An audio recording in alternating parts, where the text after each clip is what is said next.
Mga kapuso, magnitude 7.8 nga linog sa Sarangani Province nagtugas ang madamo nga kahalitan. Kasubo nga kakusog nga linog tuman kadelikado sa tiyon nga mag-igo sa Panay Island sunod sa Fivolks. Si Zen Kilantang Sasa nakatuto.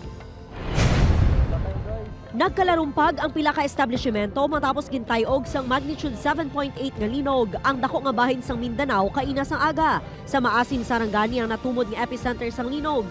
Bisan sa Davao City, napuhag ang mga estudyante kag manunudlo sang nagtayog samtang naga-flag ceremony. Sa datos ng Office of Civil Defense, hindi magnubo sa 19 katao ang ginbawian sang kabuhi bangod sa linog. Ang pareho kakusog nga linog ang tuman ka peligroso, panangitan nga mag-igo sa Panay Island sunod sa Fivolks. Posible ini magresulta sa pag-collapse sa mga building, ilabi na kung substandard ang materyales. Magluwas nga makahalit sa mga struktura, posible makatugaman ini sang tsunami. Sa example, very matabol sa Panay Island ang 7.8. Pipili na po ang iyang epicenter sa dagat.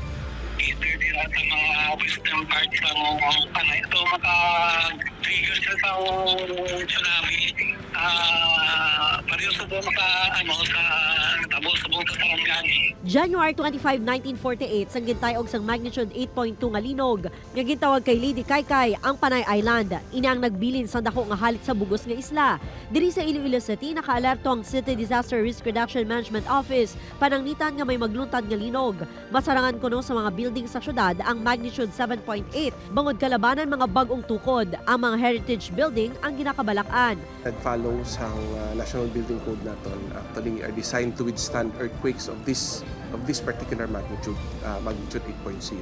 Nagapadayon man ang training sa mga personnel kag may mga nagakaigo nga mga equipment ang syudad sa pagpatigayon sang rescue operations. In any incident, may nagalain, may nagabagong situation. But in as much as the most required nga equipments like ang aton nga mga concrete cutters, ang aton nga mga chipping hammers naton, portable chipping hammers naton, ang cameras naton, thermal cameras kag ang penetration suits naton, we already have the equipment.